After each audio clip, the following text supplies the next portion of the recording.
Corporation, and Tuesdays at 10 with Jen, where we will discuss all that impacts business. I am Jennifer, your business advisor and engagement officer. I will be your host in the weeks to come. The Sarnia-Lambton Business Development Corporation was founded in May 1988 as a nonprofit, community-based corporation backed by federal government funding.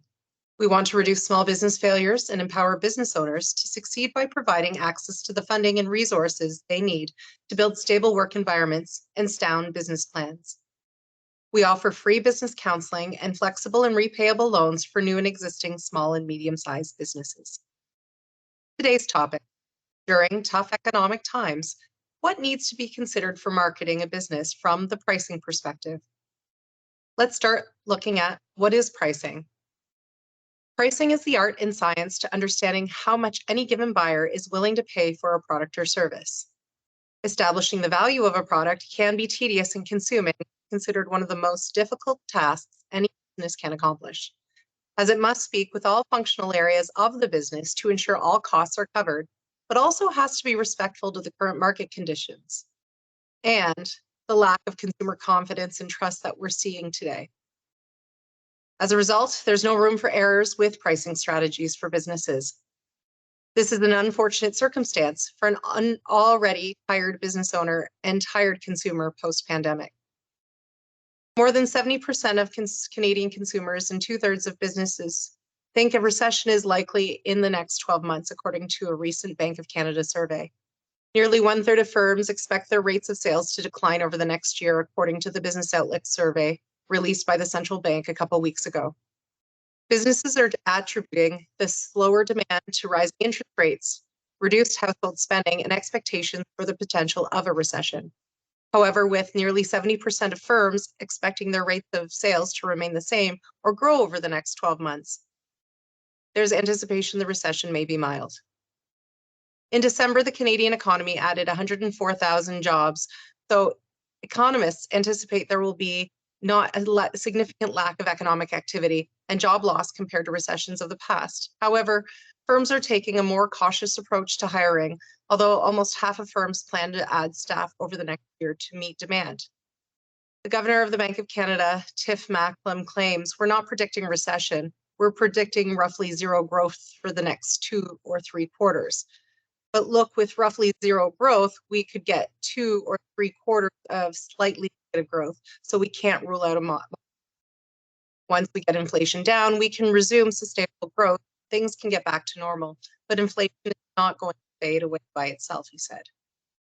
With the ever-increasing prices in most areas, people are watching their spending habits. In 2010, consumer research showed any given product category, an average of 18% of consumer packaged goods consumers bought lower priced brands than they did in the previous 2 years. Of the consumers who switched to cheaper products, 46% said they performed better than expected, and most of these consumers said the performance of such product was much better than expected. As a result, 34% of the switchers said they no longer preferred higher priced products, and an additional 41% said that while they preferred the premium brand, it was not worth the money. Price sensitivity is making a comeback in today's current economic climate, and businesses need to be prepared to respond to these current circumstances. The first reactive approach for businesses is to start slashing prices. In some circumstances, this has worked, but businesses must start by being prepared with how the consumer will respond not only now, but after the pandemic or the recession as well. And when the economy starts to rebound, most businesses increase their prices, and some consumers don't react accordingly. Also, we have to worry about the competition dynamic as well on top of all this. Today, we will investigate how businesses can create pricing strategies that are not only favorable for the consumer, but for the business's long-term strategic goals as well, outside of the short-term strategy. Last week's session discussed how consumer behavior has changed and is changing. And if you missed this topic and would like to know more about this dynamic, please see Tuesdays at 10 with Jen for more information. Some businesses have made it a permanent value proposition with their respective low pricing strategy while launching during previous recession. We can learn a lot from previous history and how businesses used an economic downturn to their advantage. And there are some examples. Problems can create opportunities. In 1974, when inflation hit 11%, consumers started to look for more value-based options and decided to start trading down and bulking up to extend their hard-earned dollar. General Foods rolled out economy sizing for the first time ever in consumer history. Other manufacturers responded accordingly and experienced their own increase in sales as a result of their new preferential purchasing in bulk for value habit. Freezer sales, frozen peas anyone, went up 20%, 26% this year. It also helped set the launch of a new favorite concept shopping experience and retail innovation, Price Club, a membership warehouse chain that opened in 1976 and later merged with what we know now as Costco. In the early 1990s recession, the economic downturn lasted from 1990 to 1991. Taco Bell took advantage to look at their food offerings and extend their product offering line to include a value menu for its price-sensitive consumers. As a result, the company experienced an increase of sales by 40%. That year, McDonald's saw a decrease of their sales. In 2009, the entire auto industry was suffering, and no company at this time could even confidently say they would break even. Unemployment was very high, and consumers were not purchasing new cars. They were reinvesting into their already existing cars. Hyundai responded to consumers with these statements and a nerve-reducing program in this uncertain economy. They looked for ways for reassuring their consumers that Hyundai still represented the best value in the auto industry. If you find you cannot make your payment because of a covered life-changing event, Hyundai President John Cafrick said, "We'll allow you to return your vehicle and walk away from your loan obligation. And in most cases, we will cover most, if not all, the difference." The car maker's website said in the 90s, and obviously with certain conditions that had to be met first, like making at least the first two payments and specific definitions of what constituted a life-changing event, the company's market share increased from 3.1 to 4.3%. Competitors in the industry saw a 22% sales drop at this time, while Hyundai experienced a 5% increase. In 2008, the financial crisis, consumers were cutting back on all shopping, entertainment, and eating out, a trend we are currently starting to see current day. Groupon took advantage of the opportunity to make non-essentials more affordable for anyone. The company set out daily email discounts on goods and services across 300 markets in its infancy years and saw a $500 million profit despite the recession and allowed the company to reach a large audience. As they were creating people drawing to their website and to their app, they were collecting data, so they were more astute about what their consumers were looking for. Price-sensitive consumers created untapped possibilities. Brian Chesky and Joe Gebbia started renting out air mattresses in their living room in San Francisco before the Great Recession of 2007 and 2009. When the economy contracted and many consumers experienced the pinch of ridiculously costing hotel accommodations, the pair responded by renting out short-term living accommodations at affordable prices while providing homeowners with an opportunity to earn extra income. This low-price accommodation strategy is what continues this business to thrive. Pricing is hard. It requires a combination of healthy and realistic analysis to get the price right, qualitative and quantitative consumer insight mixed in with some confidence and fortitude. Retailers need to ensure they are implementing effective pricing strategies that the consumer will respond well to, but will need to educate their customer as well of the value received in their marketing efforts. Recently, a Wayfair marketing ad campaign focused on low pricing strategy versus the extensive product assortment they've bragged about in the past. They're still doing this, only showing it with a more value-added approach and how cost-effective shopping with their business is versus the competition. Price cutting is the first place a business will look to stabilize profits coming in. However, this knee-jerk reaction doesn't always add up. Businesses need to remember the psychology of the customer here. It can set up an unlikely theme that this business is an easy prey for additional discount, or it could possibly devalue the image and optics of the business. Not good for thriving economic times.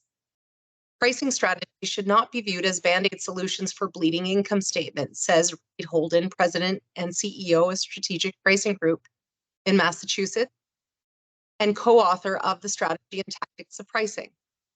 Pricing strategies need to be considered not for just now, but for the long term as well. Price reduction can lead to your competition responding accordingly too, so keep this in mind. Certain goods will build a certain pricing strategy. There are certain goods like gas and certain foods that are what is considered inelastic. Demand will not change for these goods as they are necessities and people will pay the price no matter where it goes. Therefore, there is no necessity to cut pricing strategies here. Elastic demand items like luxury goods, customers will delay purchasing by hand or may respond to big price cuts by the retailer to maintain cash flow with these reductions, however, or have an opportunity to liquidate any unsolved inventory. The more sensitive a consumer is to the price, the more price elastic the good or service is. It's difficult for business to respond to the inertia of changing prices, but one way for a business to counteract this is to seek forms of non-price competition, like offering loyalty programs or better after-service sales, and customer service or any other value-added bonuses. Even bundling old stock to move it out with new stock may create a value-added bonus for this price-sensitive customer. It's no doubt that today's biggest struggle in maintaining or improving profitability can come down to pricing. Two of the most common methods businesses will use for their pricing strategy is margin and markup. Do you know the difference? Many people think they're pricing their products based upon a desired margin, but they're really using markup. There is a major difference between the two methods, and their impact is on your bottom line. Profit margins refer to the revenue a company makes after paying their cost of goods sold, and markup is the retail for a product minus cost. The higher the markup, the more profits a company makes. Profit margin and markup show two aspects of the same transaction. However, profit margin shows what profit is there as it relates to a product or service sales price or revenue generated. Markup determines how much money is being made on a specific item relative to its direct costs, in comparison to the way price margin considers total revenue and total costs from various sources and products. In a recession, markups historically have gone up, and larger businesses tend to mark up higher than smaller business. So markup isn't something we haven't seen. What are some good strategic approaches for businesses right now when it comes to pricing? Number one, cut prices last. Businesses have been known to start by slashing prices. They can do so, usually, but they do not consider the long-term psychology of their consumer or the long-term permanent ramifications of the price reduction. And sometimes it's hard to rebound well when the economy rebounds itself. Also, the competition with dynamic pricing now and monitoring pricing can react quickly and more accordingly. So this works in the short term, but damages the long-term strategic goals of the business, which we can't forget even in recessional times. Instead of price reductions, there's other ways to reduce costs, which brings me to my next point. Number two, keep building your brand. We will look at different ways to do this in next week's session of Tuesdays at 10 with Jen. We're going to focus on promotion, but for now, remember your business's brand is essential for the long-term survival of your business. Every decision should be made in support of the organization's overall objectives, but at the same time needs to consider the customer perceptions and realities currently as well. Consumers need affirmation of your brand during uncertain times. By slashing prices, it can appear to cheapen your image of your brand and cause consumers to question the value and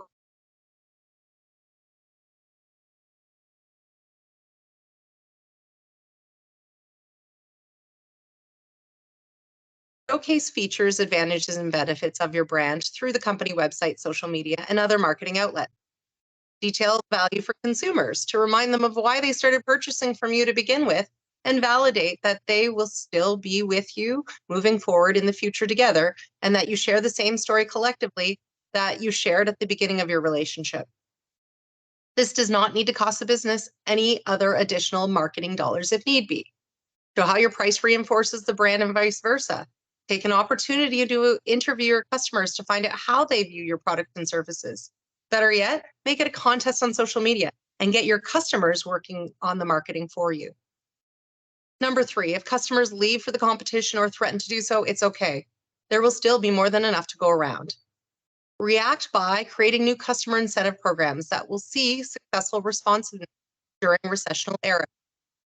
Don't fight today's sales wars with yesterday's pricing strategies, said Eric Mitchell, president of Professional Pricing Society.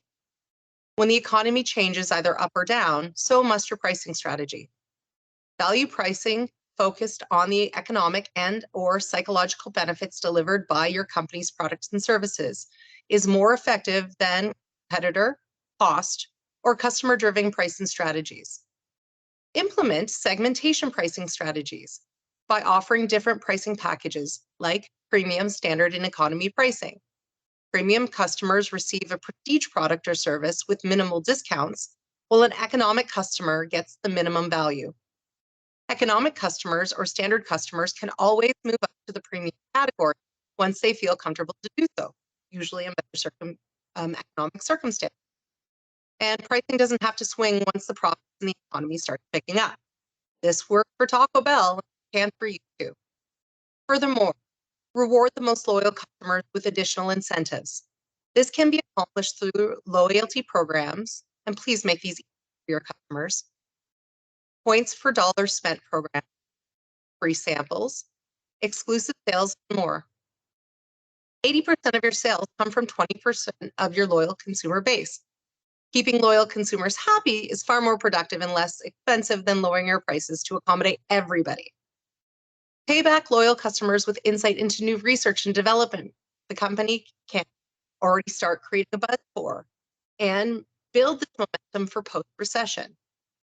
So don't be shy to invest in innovation if it's cost-effective to do so. It's the creation of a stay-tuned attitude building anticipation for your customer. And number 4, leave luxury items luxury. These items come at notorious high price points that alludes to their value. Leave the prices alone and stabilize them because regardless of floundering economic circumstances, these items tend to be out of reach for the average consumer price range anyways. If you decide to cut prices, do so on lower tiered items. Remember, consumers are extra price sensitive during times and will research extensively to ensure they are getting their value for their dollar in return. They will search elsewhere to find cheaper items, but the loyal customer will continue to buy from the high price, top of the line quality goods to the cheaper value-based goods with respective pricing studies have shown. Bundling cheaper goods with inventory that may not be moving can drive the value up without reducing the pricing strategy and rectifies inventory problems within the business. It's simple. Increase the quantity of what the buyer will get from you. This also appeases to that cost-conscious and value-conscious customer. Or simply increase the quality. Adjust service levels, improve delivery processes, or bypass surcharges for the loyal customer to affect value-added approaches as well. Please feel free to like or comment below and ensure to subscribe for future insight coming up from the SLB. In future weeks, we will be looking at how businesses can creatively come up with ways to generate extra revenue for a business when consumer confidence is down during these recessional times. Please come back to see Tuesdays at 10 with Jen, where we will discuss different approaches impacting business, the different functional areas necessitated for business, and all that is impacting the economy and your business. If you have any questions or would like more information about what we discussed, please visit our website at www.slbdc.com or call us at 519-383-1371 for an appointment today. We care about your business success and our local economy.